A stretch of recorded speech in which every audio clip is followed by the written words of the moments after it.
بسم الله الرحمن الرحيم نحمده ونصلي على رسوله الكريم اما بعد محترمہ معلمہ صاحبہ اور میری پیاری بہنوں، السلام علیکم ورحمۃ اللہ وبرکاتہ۔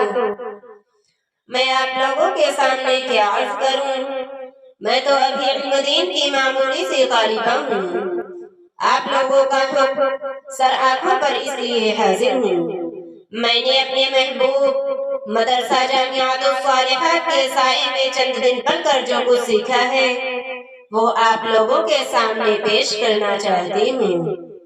پیاری بہنوں، کلمہ طیبہ لا الہ الا اللہ محمد رسول اللہ اللہ تعالیٰ کی ایک خاص نعمت ہے، اور یہ نعمت ساری نعمتوں سے بڑھ کر ہے۔ یہی وہ کلمہ ہے جسے ایک کافر پڑھ کر اسلام کے دائرے میں داخل ہو جاتا ہے اور اپنے رب سے اقرار کرتا ہے کہ میں تیرا بندہ اور غلام ہوں، اب سے تیرے حکموں پر چلوں گا اور جن چیزوں سے تو نے منع کیا ہے ان سے بچوں گا۔ اس کلمہ کے متعلق 4 چیزوں کا دھیان رکھنا ضروری ہے۔ نمبر 1، اس کے الفاظ صحیح یاد ہو۔ نمبر 2، اس کے معنی کا پتہ ہو۔ نمبر 3، اس کے مطلب کا علم ہو۔ نمبر 4، اس کے تقاضوں کو معلوم کر کے اس پر عمل کرتا ہو۔ کلمہ طیبہ کا مفہوم یہ ہے کہ اللہ تعالیٰ کے سوا کوئی معبود نہیں، محمد رسول اللہ صلی اللہ علیہ وسلم اللہ کے پیغمبر ہیں۔ اللہ کے معبود ہونے کا مطلب یہ ہے کہ صرف اسی کی بندگی کرے اور بندگی کے جو طریقے اس نے بتائے ہیں، یعنی نماز، روزے، صدقہ وغیرہ، اس میں کسی کو شریک نہ کرے، اسی کو حاجت روا، مشکل کشا، نگہبان و مددگار اور نفع و نقصان پہنچانے والا، ہر جگہ حاضر و ناظر اور ہر بات کا سننے والا یقین کرے، اس کی ہدایت کو حق اور اس کے احکام کو قابل عمل سمجھے، اور جو رسم و رواج اور دنیا والوں کے قانون اس کے حکم کے خلاف ہوں ان کے باطل ہونے کا یقین رکھے۔ ہر کام، ہر معاملہ میں پہلے اللہ تعالیٰ کا حکم معلوم کرے، پھر اس پر عمل کرے، اسی کی رحمت کی امید رکھے اور اس کے قہر و غضب سے ڈرتا رہے اور اسی پر بھروسہ رکھے۔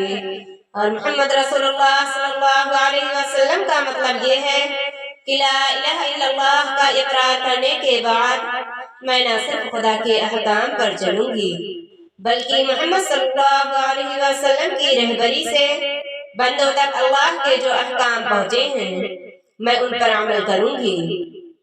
رسول اللہ صلی اللہ علیہ وسلم کی اطاعت اللہ کی اطاعت ہے، اور آپ سے محبت رکھنا خدا ہی سے محبت رکھنا ہے۔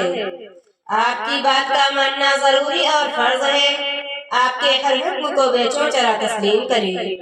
آپ نے جو غیب کی باتیں بتائی ہیں ان پر ایمان لائیں، مثلا فرشتوں پر، تقدیر پر، دوزخ پر، جنت پر اور قبر کے حالات پر اور قیامت قائم ہونے پر۔ اگرچہ یہ باتیں سمجھ میں بھی نہ آئی ہوں، یہ یقین رکھے کہ آپ نے زندگی گزارنے کا جو طریقہ بتایا ہے اور پوری طرح خود اس پر عمل کر کے دکھایا ہے وہی حق ہے اور خدا کو پسند ہے۔ اس کے خلاف زندگی گزارنے والا کوئی بھی طریقہ صحیح نہیں ہے۔ پیاری بہنوں، جب کوئی بندہ کلمہ طیبہ پڑھ لیا مومن ہو جاتا ہے تو اس کے ذمے بہت سی چیزوں کا چھوڑنا اور بہت سی چیزوں کا کرنا ضروری ہو جاتا ہے۔